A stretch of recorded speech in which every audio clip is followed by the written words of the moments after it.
आप मैयत की बात कर रहे हैं ना, मैं जिंदा की बात कर रहा हूं। हम तीनों यहाँ पे बैठे हुए हैं, हम अभी कहते हैं कि अल्लाह ताला मेरे बेटे के ऊपर सलामती भेजे, तो मेरे बेटे का जवाब देना जरूरी है जिंदा का? हम यहाँ पे बैठे कह रहे हैं, उसको पहुंच तो गई ना, उसको पहुंच गई ना यार, उसको पहुंच गई।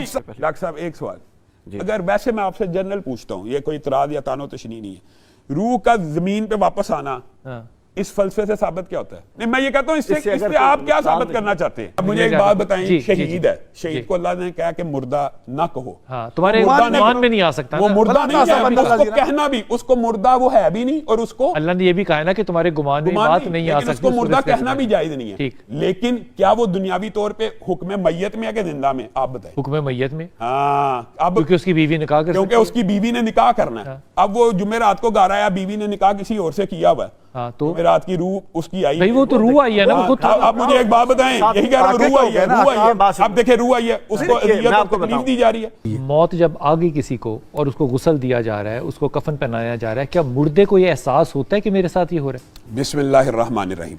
बिलाल भाई इसके बारे में भी हदीस मौजूद है, मैं भी थोड़ा सा दिबाचे के अंदर हिस्सा डालना चाहता हूँ।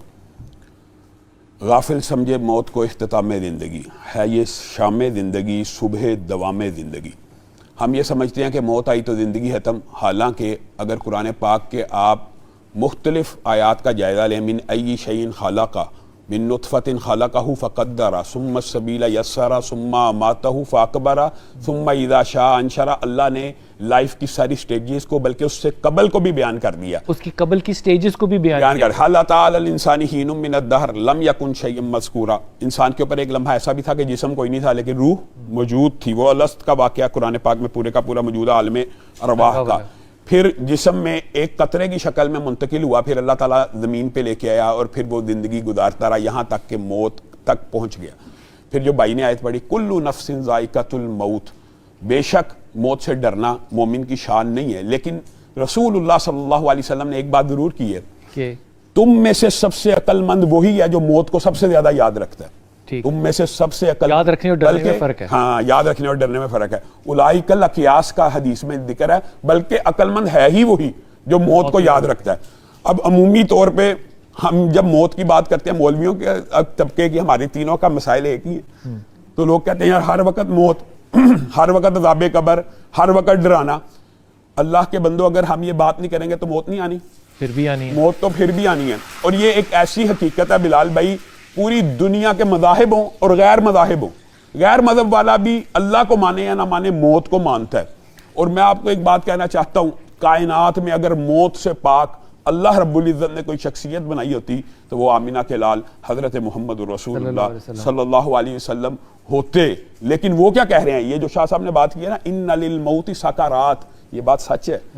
रसूलुल्लाह सल्लल्लाहु अलैहि वसल्लम ने फरमाया मौत की सख्तियां हैं। नबी कह रहा है, रसूल कह रहा है, कायनात का सबसे मुत्तकी, कायनात का सबसे अफजल कह रहा है मौत की सख्तियां क्या हैं?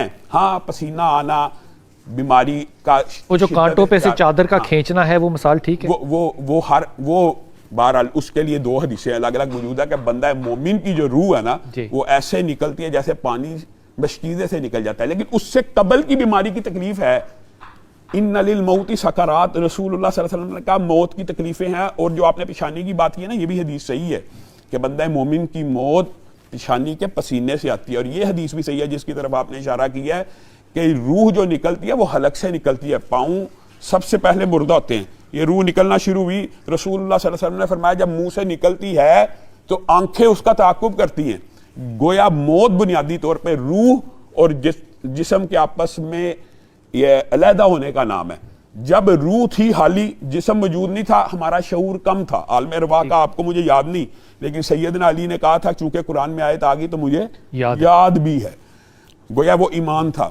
तो जो शऊर होता है ना बिलाल भाई, एक बात बड़ी समझने की जरूरत है, आलम अरवाह में कम था, अगली स्टेज में जब माँ के पेट में मुंतकिल हुआ बढ़ा, माँ के पेट से बाहर आया और बढ़ा।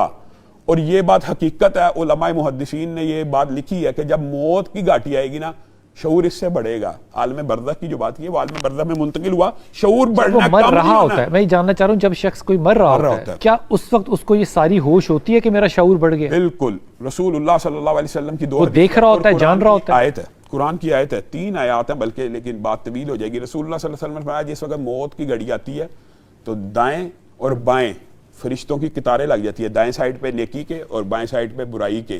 तो बंदा अगर नेक कफन लेकर आते हैं, हाँ वो टाट भी लेके आते हैं बुराई के फरिश्ते, कांटे, टाट और ये बदबूदार, खुशबूदार चीजें, और ये खुशबूदार लेके आते हैं। और यानी कि मरते हुए उस शख्स को ये इल्म हो जाता है कि अब मेरा हिसाब क्या होगा। मरने से पहले इंसान को उसके ठिकाने का अंदाजा हो जाता है। इसीलिए कुरान पाक की आयत है कि वो जैसे ही कोई भी मोमिन हो या गैर मोमिन, इसमें अल्लाह ने कुरान में तफरीक नहीं की, रब्बी लौला खरतनी इला अजलिन करीब। हर बंदा कहेगा जितना मर्जी नेक हो, ए अल्लाह, अब पर्दे जो उठ गए, बरदख के पर्दे उठ गए, फरिश्तों को देख लिया, ए अल्लाह एक मौका दे दे, एक मौका वापस जाने का दे दे, 3 मिनट 3 सेकंड ही दे दे कि मैं अपने वारसों को वसीयत ही कर दूं कि वो सदका करे और नेक अमल करें। बल्कि मुफस्सिरीन ने साइद की तफसीर में एक अजीब जुमला लिखा है, फिरौन को भी और कायनात के सबसे बड़े जो रसूलुल्लाह के दुश्मन थे, उनको भी अगर 2 मौके मिल जाएं तो जन्नत में चले जाएं, दूसरा मौका नहीं है। बस ये 1 वे ट्रैफिक है और वापसी की ट्रैफिक नहीं है। यूं मोमिन की रूह निकल जाती है कि पता ही नहीं चलता उसको, और मुनाफिक की रूह और काफिर की रूह और अमाल बद करने वाले फासिक की रूह वो खींच कर निकालते हैं, वो नहीं निकलना चाहती और वो खींच कर निकालते हैं। कांटेदार झाड़ियों पे से चादर को, ये वो रिवायत है, ये वो रिवायत है कि वो जो मलमल का कपड़ा कांटेदार झाड़ियां, और वो कहते हैं एक फातिहा के हदिया कर दो, कबूल भी दुआ है, दुआ ही है ना। तो वो खुश होते हैं कि ये कितना सखी और करीम शख्स है कि जो हमारे लिए दुआ करके जा रहा है। हुजूर एक दस आ रहे थे कि मुर्दे को कब्र में डाल दिया गया। अब मैं गुस्ल को छोड़ रहा हूँ, सारा जनाजा छोड़ रहा हूँ, कब्र में जब डाल दिया तो मुर्दे को एहसास होता है कब्र का उस वक्त? बिलाल भाई, मैं वो डालने से पहले थोड़ा सा अपना भी इनपुट देना चाहता हूँ। बहुत सी बातों से इत्तेफाक है, चंद बातों से जुज़वी इख्तिलाफ है। जो शाह साहब ने हदीस बयान किया वो हदीस सही है कि शैतान मौत के वक्त आता है और पानी, और उसको कहता है मुसलमान थे ना तो तकलीफ में हो, आज यहूदी बन जाओ तो तकलीफ से मैं निजात दूंगा, आज ईसाई बन जाओ, यहूदी दोनों भी रिवायात हैं, यहूदी बन जाओ तो भी, ईसाई बन जाओ तो भी। इसी तरह जैसे ही कब्र में उतारा जाता है तो एक कब्र में ऑटोमेशन सिस्टम लगा हुआ है। ये साद बिन मुआज की सही हदीस है अम्मा आयशा की, वो साद इब्ने मुआज के जिनके फोत होने पे अरश झूम उठा, जिनके जनाजे पे 70,000 फरिश्तों ने शिरकत की, जब उनको भी कब्र में डाला गया तो दोनों दीवारें आई, लेकिन सहाबियत का एहतराम करते हुए और उनके अमाल का एहतराम करते हुए खुल गई। तो जब भी कोई बंदा कब्र में जाता है, वो उसके बारे में सही हदीस है कि वो तो जूतों की आहट भी सुनता है, जूतों की आहट। कहते हैं वो सलाम का जवाब नहीं देता, फिर कहते हैं अच्छा, अगर जूतों की आहट सुनता, अगली बात सुने, जो वो मैयत जनाजे के ऊपर बैठे हुए कह रही होती है कद्दीमूनी, मुझे आगे लेके चलो, वो बंदा सुन रहा होता नहीं? ये बात, वो तो इतना इख्तिलाफ है, समझ गए ना, वो कह रहा है लेकिन हम तो ना, हम तक नहीं आ रही, हम तक नहीं, ये बात मैं कह रहा हूँ और क्या। लेकिन वो जवाब तो दे रहा है ना, वो जवाब दे रहा है। इसका मतलब कि रूह जाने के बाद भी जो कॉन्शियसनेस है वो मौजूद है। अच्छा, इसकी एक मिसाल मैं आपको देता हूँ, कुरान पाक में इस चीज का जवाब मौजूद है। जब ख्वाब होती है, जब इंसान ख्वाब देखता है तो अल्लाह ताला ने कहा ना उसको हम रूह को निकाल लेते हैं, और ख्वाब और कॉन्शियस ख्वाब में चल रहा होता है कि नहीं चल रहा होता? चल रहा होता है। हाँ, इतना कॉन्शियस होता है, लेकिन कब्र के अंदर तो रूह को जिस्म में वापस लुटा दिया जाता है। कब्र में रूह को वापस लुटाया जाता है। हाँ, तो तभी तो उठ के बैठता है, तो सवाल जवाब नहीं होते, वो तो सही हदीस के अल्फाज है। अली वक्त ये कहा गया कि हमारी समातें सुन सकें, तो ये कह रहा है जिस वक्त रसूलुल्लाह ने भी कहा है, जिस वक्त उसको गुस्ल दिया जाता है, उसको कफन पहनाया जाता है, उसको तदफीन होती है, वो चीख रहा होता है, चिल्ला रहा होता है, रो रहा होता है, अपने अमाल पे खुश हो रहा होता है, उसको शौक बढ़ रहा है, दोनों पहलू वहां पर उस पर तारी होती है। और क्यों कहा गया अज़ाब कब्र सुनवाऊं तुम्हें तो तुम जवान बूढ़े हो जाओ, लेकिन कब्र में पहुंचते ही फिर वही रूह वापस आती है और उससे बुनियादी कब्र पर में रूह वापस आ जाती है, इंसान जिंदा, इसका मतलब सारी याददाश्त भी वापस आती है, पूरा कॉन्शियस। क्यों आप बात समझिए, वो हल्का लाशऊर और पूरे शऊर में ये क्यों कब्र के बारे में कहा गया कि इतनी गहरी बनाओ कि इंसान इस तरह इजी होकर बैठ जाए, इसलिए कब्र को गहरा होना चाहिए। छोटी कब्रें आजकल बनाते हैं, वो नहीं बनानी चाहिए कि उसमें इंसान आराम से बैठ सके।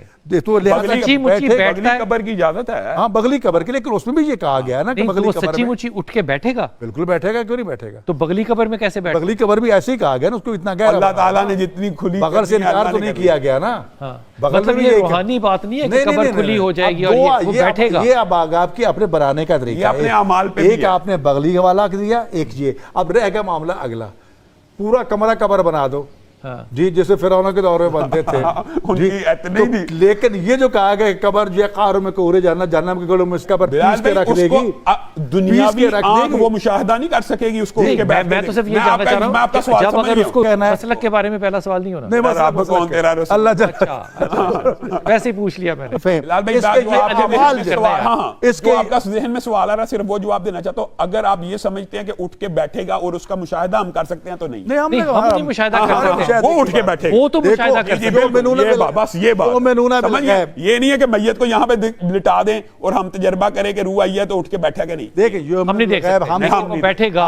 हम तो बैठेगा। कुरान करीम ये की बात- अखबार पर बेशक। और नबी यकीन अकरम रखते हैं। वसल्लम की अखबार पर यकीन रखते हैं। जब ये कहा गया कि जब उसका तकिया जो है मट्टी का बनाओ, उसको दाएं पहलू पर लिटाओ, उसका रुख किबला की तरफ होना चाहिए, ये बेशक। सारे आदाब जो बताए गए, इसका क्या मतलब है कब्र में जब मां ये कहा कुंता जाएगा, ये तक़ूलु साहिब फ़ी कौन है? हाज़र रजुल रसूलुल्लाह सल्लल्लाहु अलैहि वसल्लम के बारे में। हाज़ा का सीगा रसूलुल्लाह सल्लल्लाहु अलैहि नहीं, वसल्लम। ये साहिब कौन है? तस्वीर है या नहीं क्या नहीं है? कोई तस्वीर नहीं है। रसूलुल्लाह सल्लल्लाहु अलैहि वसल्लम बनफ्स नफीस तशरीफ लाएंगे, मानवी तौर पे, रूहानी तौर पे, उसको जो भी आप कह सकते हैं। रसूलुल्लाह सल्लल्लाहु अलैहि वसल्लम तशरीफ लाएंगे, रसूलुल्लाह की पहचान होगी और फिर उसके बाद ही असल फैसला कुन होगा। जिस कब्र में रसूल पाक सल्लल्लाहु अलैहि वसल्लम तशरीफ ला रहे हैं, उस कब्र पे अजाब कहाँ का? सर अगर वो मारिफत ही रसूलुल्लाह के बारे में पूछा जाएगा। उन्होंने कहा कि नहीं जो मोमिन होगा, मुझे यकीन है कि वो मुझे पहचान लेगा, हालांकि उसने मुझे देखा नहीं देखा होगा। नहीं होगा, है ना, नहीं देखा हुआ। हमने यहाँ एक बड़ा अहम हमने बात- अभी भी नहीं देखा, यहाँ एक हम बड़ी अभी अहम भी बात- पहचानते यहाँ हैं, एक बड़ी जिंदगी अहम में भी बात- बंदा पहचानता है। यहाँ- ही नहीं गए।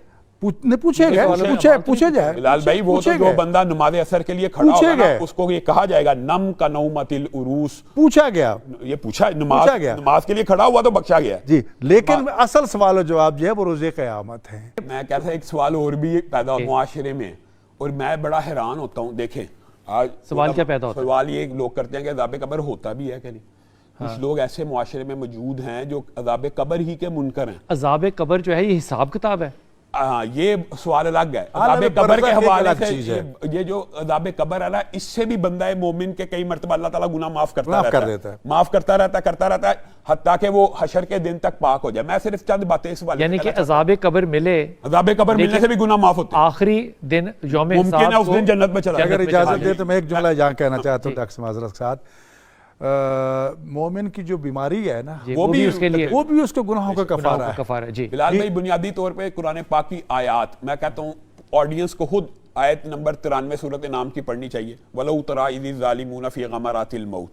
जब मौत के फरिश्ते जालिमों की रूह कब्ज़ करने के लिए आते हैं तो कहते हैं अखरिजू अनफुसाकुम अल यौमा तुजज़ौना, आज के दिन तुम्हें अजाब दिया जाएगा। और फिर फिरौन के बारे में कहता कुरान पाक में युरदूना अलैहा गुदुव्वन व अशिया, फिरौन और उसके लश्कर को हर रोज आग पेश की जाती है और क़यामत के दिन मजीद अजाब आएगा। ये जो बंदों की तदफीन अच्छा, का सिलसिला ना, जी, ये फिरौन की लाश जो है ये पड़ी हुई है इजिप्ट में। ये हमारी आंखों का मुशाहिदा है ना, जी। जिसम मौजूद है, लेकिन अल्लाह ताला के लिए बरज़ख की अज़ाब- जिंदगी में अजाब दे सकता है। अजाब जो है उसके जिस्म को तो नहीं मिल रहा। मैं आपको एक बात बताता हूँ, यही बात है जो मुशाहिदे की हिस्सियात है ना इंसान की, जी। जरूरी नहीं होता कि जो उसको नजर आ रहा है वही एक्चुअल हकीकत हो। तो जो अजाब बरज़ख की कब्र जो है, जिंदगी है, अजाब कब्र जो है हाफिज जी, ये फिर उसके जिस्म को मिल रहा है या आप फरमा रहे थे कि रूह भी उसमें डाल दी जाती है? हाँ, अब ये वो जो आपने वो बात की वो तो सवाल जवाब देने के बाद, अच्छा उस रूह का सवाल जवाब देने के बाद रूह फिर निकाल ली फिर जाएगी। निकाल ली जाएगी, आला इल्लीन में चली जाएगी या सिज्जीन में कैदखाने में डाल दी जाएगी। ये तो एक ऑब्वियस सी बात है।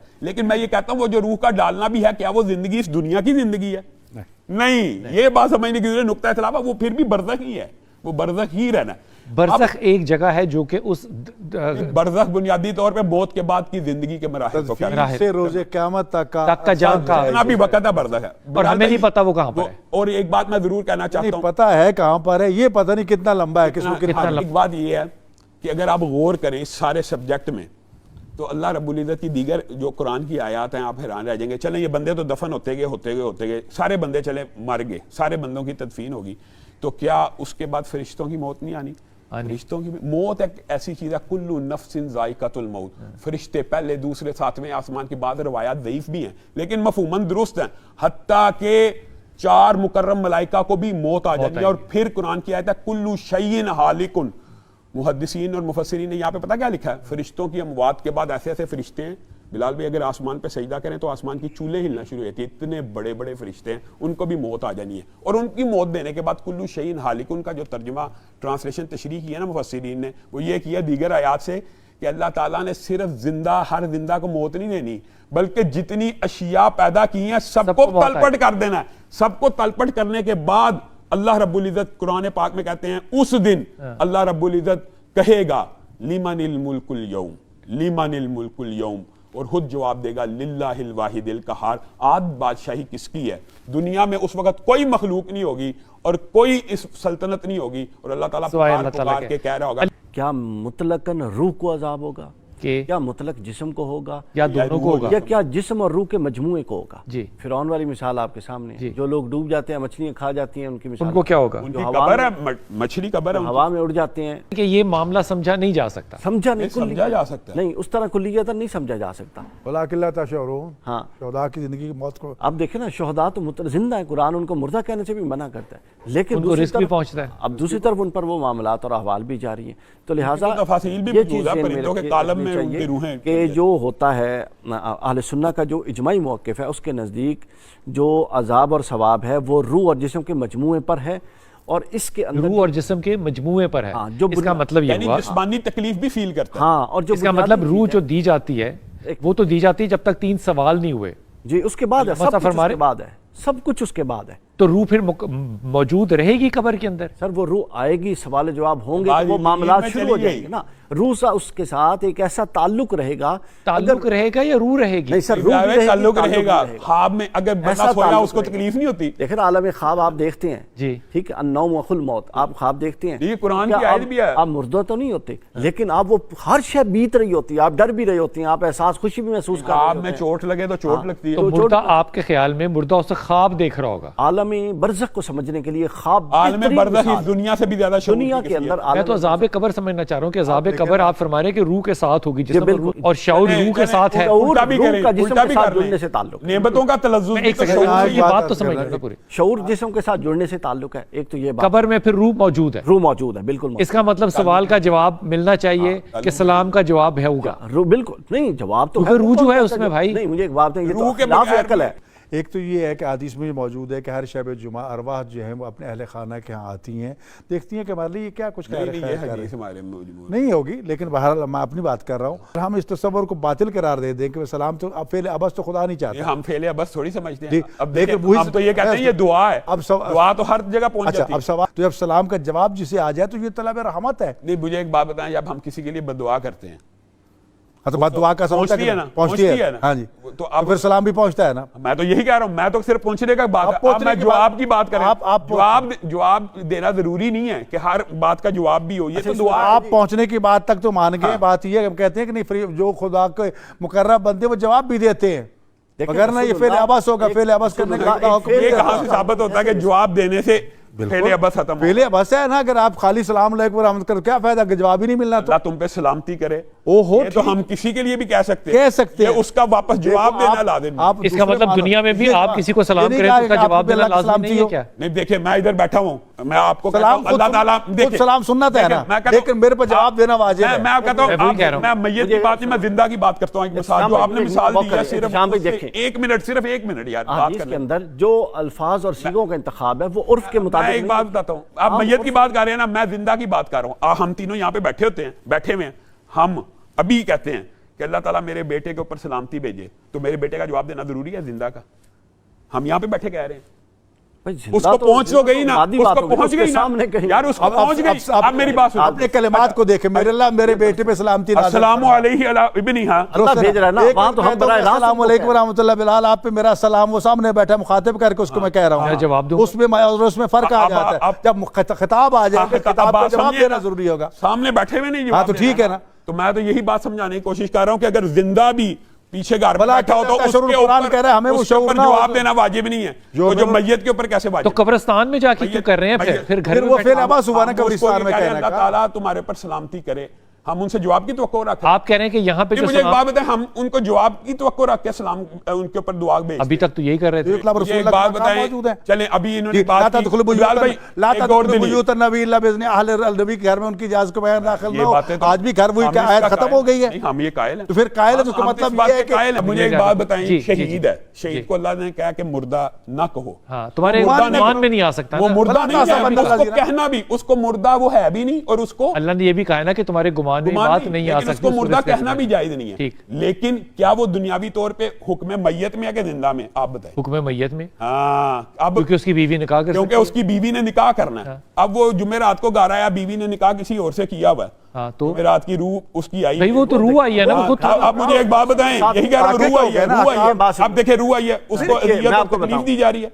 किसको? ये रूहों का जो उसने शरई निकाह किया है। आप सिर्फ ये बात बता दें कि रूह का, अली भाई को भी शामिल कर लें। रूह का वापस घर में आना कहां से साबित है? देखिए हुजूर ने फरमाया एक जुमला मेरी हयात भी तुम्हारे लिए खैर है और मेरी वफात भी खैर। हयात इसलिए खैर मैं मौजूद हूं तो तुम्हारे लिए मंबा इनसे हिदायत कोई हूं, इतराज नहीं है। और वफात इसलिए खैर कि जब मैं जहां से जाऊंगा तो तुम्हारे अच्छे अमाल पर अल्लाह के यहाँ शुक्राना करूंगा और बुरे अमाल पर इसका इस बात से जवाब नहीं निकला ना। जवाब निकला ना। कैसे? वो वहां बैठ के अमाल का मुशाहिदा हो रहा है तो अल्लाह के यहाँ यार शुक्राना मुझे हो एक रहा है बात और अल्लाह बताएं के यहाँ कि उसका- मिराज की रात अब में, एक छोटा सा वक्फा और आते हैं वापस। अच्छा ईद से अच्छा वापस मुझे एक भी बात आती बताएं, हैं। शहीद यासीन का और जो सही हदीस से आता है कि शहीद की रूह परिंदे के कालम में डाल दी जाती है और जन्नत में तो वापस भी तो आती है ना नहीं, साहब ये के कहाँ- लिए। एक मिनट जरा, साहब ये के लिए कहाँ वापस लिखा नहीं हुआ है? आती। इसकी किताब एक मिनट, इल्लीयीन में बिल्कुल ये कहीं नहीं लिखा, इल्लीयीन में जाती हैं और फिर वहां से वापस नहीं आ सकती, परिंदे में जाती हैं वापस अच्छा, नहीं आ चलें, सकती। ये हदीस इब्ने आप मानते हैं, जौज़ी की- नम का नौमत इब्ने जौ- अच्छा। बिल्कुल हदीस से इब्ने हदीस जौज़ी की है। किताब सब बात रूह की वापस आने का एक कोई सवाल जिक्र का नहीं। जवाब ये दें कि वो वापस वापस आती है आने कि का नहीं कोई- आती? नहीं, बिल्कुल कोई आती है, यकीन क्यों नहीं नहीं। आती, वापस आती हैं अहवाल का चाहे वो मसला है। परिंदे के रूह- पोटे में हो चाहे अला ईद में हो, बिलाल भाई वो वापस आती है। देखिए मैं अर्ज करता हूँ,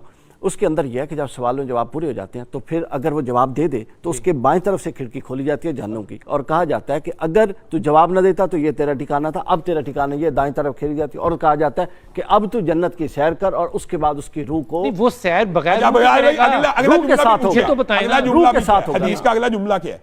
जी रूह के साथ पूरी होगा। पढ़ें, पूरी पढ़ें। रूह के साथ होगा। नम का नौमतिल उरूस, देखें वो पहली रात की भाई वो दुल्हन नाम की तो तरह जिस्म है। सो जा, ओ भाई वो जिस्म सो को जो जा। उठाया था ना वो सवालों सो के गया लिए, ना, उसको कह रही हैं। अब वो वापस कैसे आ रहा है? इसका जवाब दिखाई जाती जन्नत है क्या के दोज़ख और दिखाई ये जो जाती हम हदीस शुरू में वापस अर्ज कर दी दुनिया में भेजने थी, का ये जो ये शुरू कहा शुरू में अर्ज कर रहा हूँ तो मेरे आज जन्नत, जन्नत के बागात में से एक बाग है, तो बाग क्या चीज़ है? अब रह गया मामला, और उसके बाद दर्जात की बुलंदी, एक है मगफरत के पहलू, एक है दर्जात की बुलंदी। मगफरत जो है, बहस तो इस वक्त शाजी ये हो रही है कि क्या रूह शामिल है इस अजाब में या इस देखिए जन्नत में कि नहीं? दोनों चीजें मुश्तरक है। ये चीज तो अब जब खाली जिस्म बात को वाज़ेह हो तो गई वो है। तो उसमें तो मतलब नहीं है। जन्नत में तो वो उसका जाना ठीक है, समझ में आ रहा है। दोज़ख के अंदर रूह भी चल रही है साथ जिस्म के। बिल्कुल अज़ियत तो तभी तो अज़ियत महसूस के रूह ने साथ कौन सा गुनाह किया है? रूह गुनाह उसने नहीं किया, रूह लेकिन के तलज़्ज़ुज़ की वजह से जिस्म ने गुनाह किया। दोज़ख में या जन्नत में नफ्स से जा रहा है, और नफ्स मिलाप है रूह और जिस्म बिलाल का। भाई, रूह उसी नफ्स के रूह साथ लुत्फ़ शऊर के लिए जिस्म ने और गुनाह शऊर किया। होगा तो अज़ाब या अच्छा, सवाब। एक बात वैसे रूह जन्नत हुक्म खुदाबंदी है, उसको कैसे आप दोज़ख में लेके जा रहे सर हैं? वो हुक्म खुदाबंदी अमर अल्लाह ने सादिर कर दिया, हर शे अल्लाह के सदूर से मौजूद है। दोज़ख भी अल्लाह ने खुद सादिर किया, यूं तो तो भी अल्लाह के हुक्म से ही है। अच्छा, ये एक जल्दी से इस बात का जवाब दीजिएगा, ये फरमाइए कि क्या मुख्तलिफ लोगों के अजाब कब्र जो है वो मुख्तलिफ नौइयत के होंगे? बिल्कुल हर एक का मामला बिल्कुल मुख्तलिफ कैसा? होगा, उसकी नीयत, उसके मामलात और उसके अमाल की बुनियाद। सबसे आसान कब्र का बिलाल भाई, और एक क्या सवाल था? करके अकायद इस तो बात सबसे पे पहली सिर्फ बात। एक सवाल जो जहन में, अकायद सबसे पहले। डॉक्टर साहब एक सवाल, अगर वैसे मैं आपसे जनरल पूछता हूँ, ये कोई इतराज या तानो तशनी नहीं है, रूह का जमीन पे वापस आना हाँ। इस फलसफे से साबित क्या होता है? यानी ये कि हम क्यों कहते हैं कि रूहें वापस आती फिर हैं? आप मान जाएं। नहीं, मैं ये कहता हूँ इससे इससे अगर इससे आप कोई क्या नुकसान साबित नहीं- करना चाहते हैं? आप इससे नुकसान क्या समझते हैं? मैं ये समझता हूँ कि क्योंकि कुरान और सुन्नत की कोई नस पेश कर दे, मान लेंगे कि रूह वापस आती है, हम मान जाएंगे। अगर कोई नस मौजूद नहीं है तो फिर इनको जबरदस्ती लाके हमें फायदा क्या मिलता है? तो आपने खुद ही तो फरमाया कि कुरान वो जो कब्र है उसके अंदर रूह जो है वो वापस मैं आती कहता है हूं तो वो इस दुनिया- बैठता है ना। दुनिया की बात हो रही है, इस दुनिया में कब्र बरज़ख के कहाँ बाद पे की है? बात, कब्र दुनिया में दुनिया नहीं की है। बात हो रही है जो जुमेरात को मुझे एक बात बताएं मैं बिलाल उससे भाई, क्या फायदा चलो, हासिल करते हैं? बिलाल मैं भाई, पूछना चाहता हूं बिलाल भाई, इससे क्या फायदा हासिल होता है? बिलाल भाई, जुमेरात को जो रूह कब्र में आती है कि इसका नहीं हमें क्या आती? फायदा मिलता है? बिलाल भाई बात सुने, रूह कब्र में आती है कि इसलिए नहीं आती है कि उससे तो सवाल कब्र जवाब दुनिया होते में है कि कहीं और है, ये बताएं। दुनिया में जमीन पे है कि नहीं? कि वो बरज़ख की जिंदगी, आप भी हमारा इजमाई मौक़िफ़ है कि नहीं, वो कब्र की मौत- जिंदगी की बात हो मौत रही की- है। के बाद की जिंदगी बरज़ख की जिंदगी है। सर वो बरज़ख नीचे की जिंदगी से तह दर कब्र तह तो जाके नहीं ना आती, दुनिया में आगे अर्श क्या से ही फायदा नीचे आ रही नहीं, होती है। हिसाब देगी, हिसाब नहीं दिया उसने। हिसाब दे दिया। अब फिर- जो जुमेरात को आती है उसका क्या फायदा? मैं सिर्फ ये पूछना चाहता हूँ, जुमेरात अपने हालात को देखती है आके, मेरे बच्चे क्या कर रहे हैं। एक कुरान और सुन्नत साबित हो, मान जाएंगे। अब उस 40 दिन तक कहते हैं आती रहती है। अब बात जा रही है हमारी, जिसमें शायद यकीनन इख्तलाफ भी बात अब आप करती हैं कि क्या मरने के बाद मेरा फातिहा पढ़ना या मेरा दुआ करना मुर्दे को फायदा पहुंचाता दुआ है या करना नहीं तो पहुंचाता? के ऊपर कोई इख्तिलाफ नहीं। जी, तब दुआ जब पहुंचाती है, फायदा पहुंचाती है, तो उससे अजाब कब्र भी साकित हो सकता है, उसके दर्जात की बुलंदी का बायस भी बन सकता है। तो ये सारी चीजें तो हमारे फातिहा का सामने जो हैं। इख्तिलाफ है ना, वो ये है कि फातिहा मैं पढ़ूं और मैं कहूं इसका सवाब इसको मिले, ये इख्तिलाफ है। दुआ तो हम तो फिर कैसे होता देखिए, है? ये फातिहा मैं बात- पढ़ूं तो सवाब नहीं मिलेगा?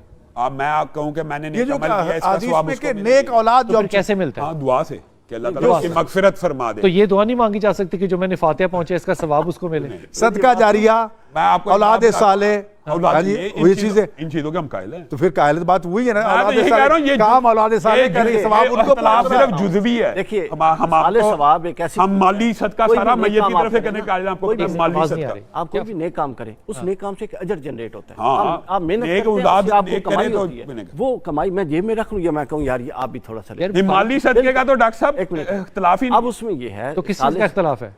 बदनी इबादत का इख्तिलाफ है। एक मिनट है। ये पहले इख्तिलाफ नहीं, बदन की तरफ ही आ जाए। बदन की तरफ बदनी मैं इबादत का एक इख्तिलाफ क्या है, एक ये भी मिनट सुन लें।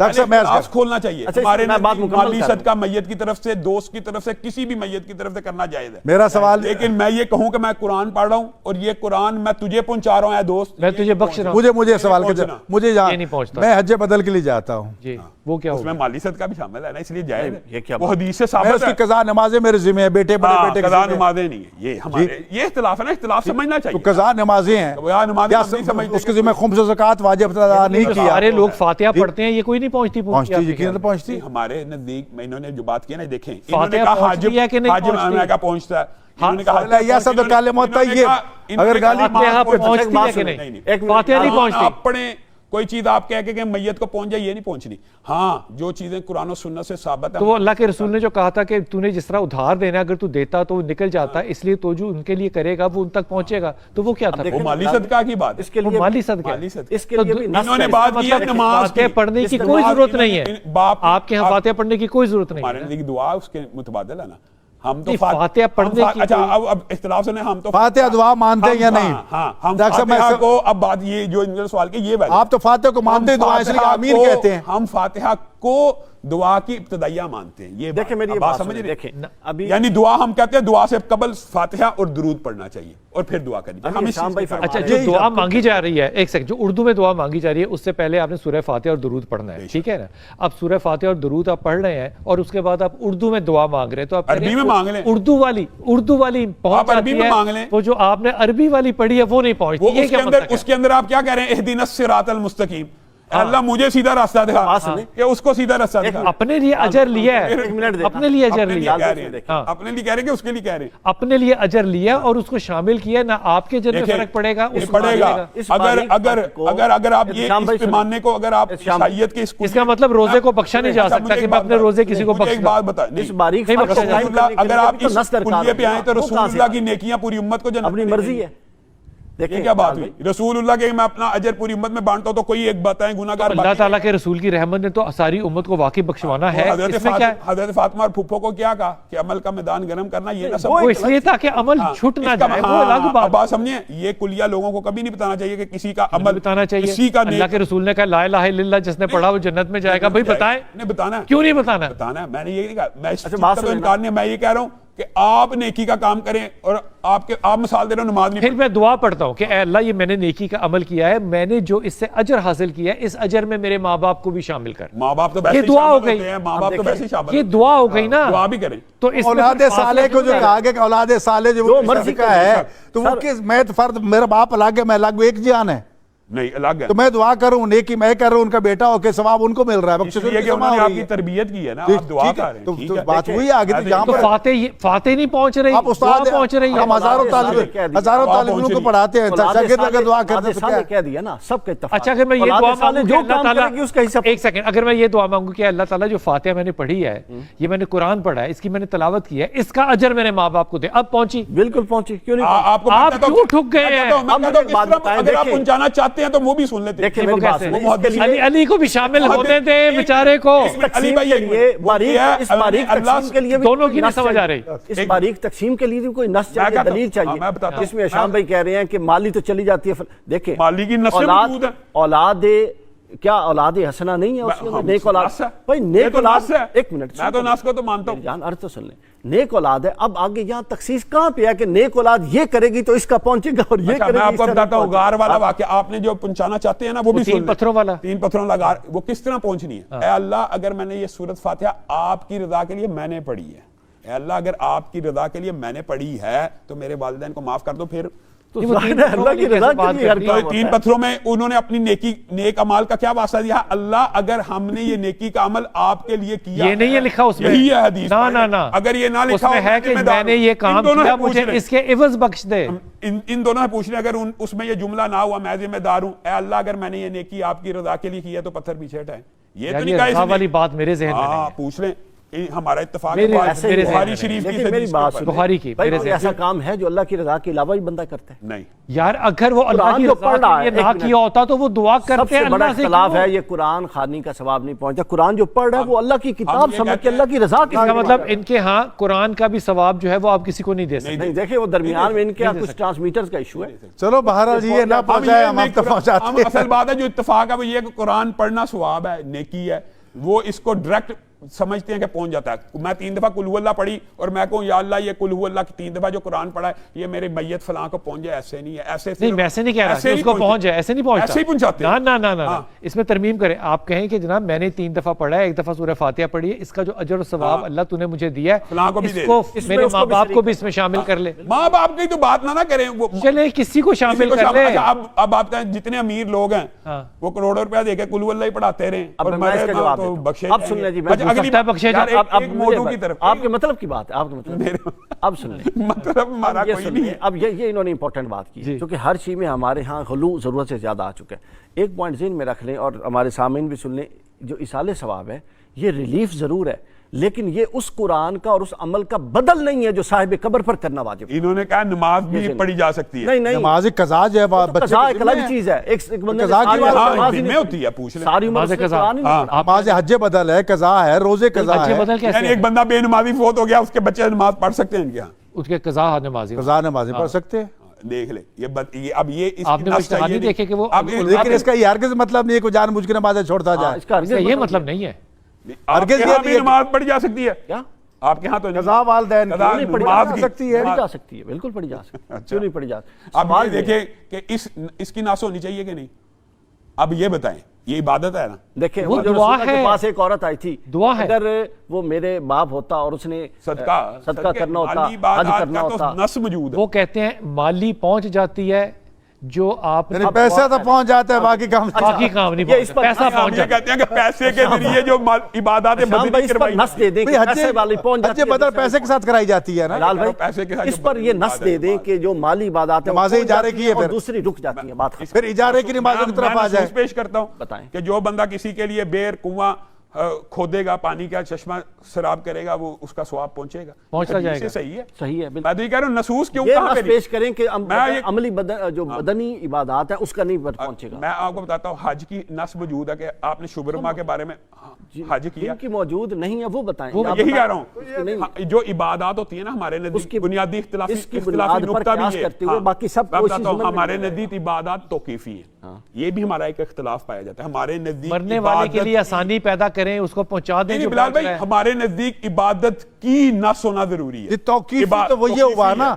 देखो इबादत उस वक्त तक इबादत नहीं बनती जब तक वो रसूलुल्लाह से साबित ना हो और रसूलुल्लाह ने उसका हुक्म ना दिया हो। अगर कोई मौलवी आज उठ के रसूलुल्लाह रऊफुर रहीम थे, बेशक दीन पूरा है, दीन मुकम्मल है, लेकिन माअल्लाह रसूलुल्लाह ने ये नेकी का काम बताना भूल गए थे, हम इस चीज के कायल नहीं है। अगर ये नेकी का काम होता रसूलुल्लाह की जिंदगी में होता, अगर ये नेकी का काम होता सहाबा भी कुरान पढ़ पढ़ के अपनी मैयतों को बख्शवाते होते, अगर ये नेकी का काम होता तो उस दौर में होता। देखिए बात- अगर वो उस दौर में नहीं है तो वो दीन में नहीं है। नहीं, सहाबा कराम तो यहाँ बैठ के उन्होंने तबलीगें भी इस तरीके पे नहीं की यार तबलीग तो की है ना, तालीम भी तबलीग तो की है ना। उन्होंने तो इस आप- तरीके से निजाम में तालीम भी तरीका अच्छा, या हुजूर इन्होंने अक़दस, इस तरीके इस से बात इदारे भी इस बात को खत्म करते हुए ना इस तरह ले जाएं बात। देखिए जी, नमाज इजारा पढ़ी जाती है जी उसकी उजरत तो दे दी जाती है ना, जी। इजारे के रोजे रखे जाते हैं दिमागे इजारा इनमें हम में नहीं ना है। होगी ठीक, हज देते हैं। और आखिरत में यानी नहीं, एक फर्क है ना, एक बात फर्क सूर है, वो फौके ये जाने कि के बाद जब क़यामत उस हिसाब से पहले जो अजाब आएगा वो हो सकता है दोज़ख के अजाब से आपको बचा ले। ये जवाब ये है भी असल बात में है, इस बात इसका ये भी ये बात। और ये भी अज़ाब मुमकिन है- कब्र तो ये जरूरी आप नहीं ये है। ना कहें कि ये सारा अजाब जो है ये जरूरी नहीं है टोटल कुफार कॉन्टेक्ट को तो पे नहीं ऐसा नहीं बचाएगा। है। कुफार को तो वो अजाब नहीं बचाएगा, तो ये कोई कायदा नहीं है कि हाँ, कब्र हाँ, का कुफार अजाब को नहीं कुफार बचाएगा। को नहीं बचाएगा। हाँ, कब्र कायदा नहीं है, बंदा कब्र मोमिन का को अजाब अज़ाब नहीं कब्र फायदा दे दूसरा दूसरा जालिम को, क़यामत एक मिनट, जालिम को भी नहीं बचाएगा सही क्योंकि कह वो तो उधर करके आया, तो जितना मर्जी अजाब भुगत और ले। फिर ये भी जब तक उनके हक अदा नहीं करेगा नहीं गएगा। बिलाल भाई, जाबिर बादशाह को भी नहीं तकसीम है, बचाएगा। किसी को एक दिन अज़ाब कब्र होना, किसी को 2 दिन, किसी को 3 दिन, किसी को सारी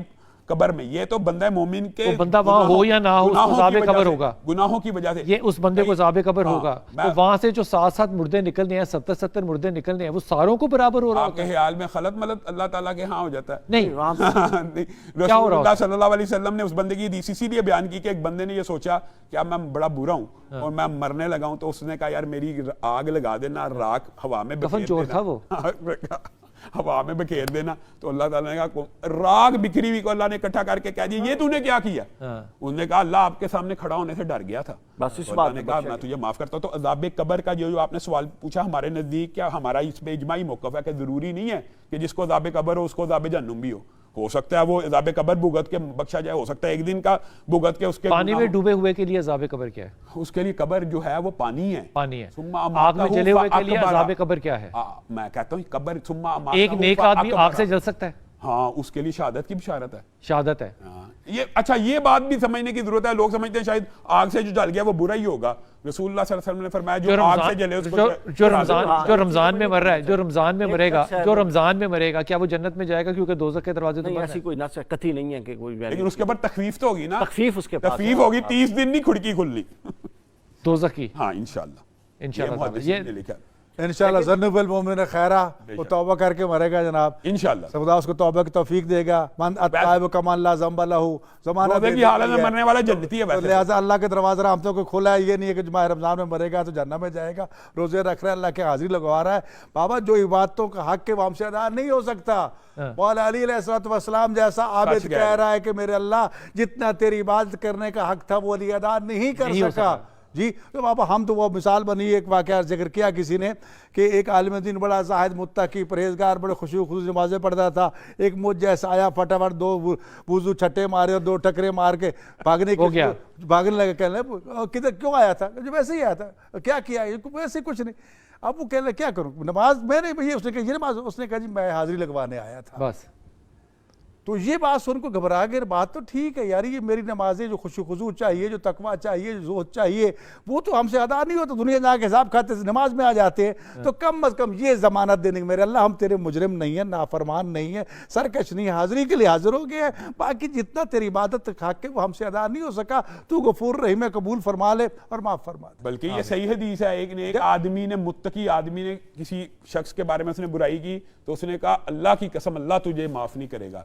तो अल्लाह रब्बुल इज़्ज़त ने कहा मन ज़ल्लज़ी यतअल्ला अलैया, ये कौन है जिसने अल्लाह का हक अपने ऊपर ले लिया कि माफ़ नहीं करूंगा, जा मैंने इसको माफ़ कर दिया और तुझे पकड़ लिया। वक्फे पे जा रहा हूँ। और ये जो बात शाह साहब ने की है, ये मैंने जिस तरह से पढ़ी है वो ये है कि एक मेरी तरह का निकम्मा आदमी जो था वो छोटा सा वज़ू करके चला गया नमाज़ पढ़ने, और जब वो नमाज़ पढ़ के वापस आया तो अभी वो अलामा साहब वज़ू फरमा रहे थे क्योंकि वो बड़ी तफसील से कर रहे थे।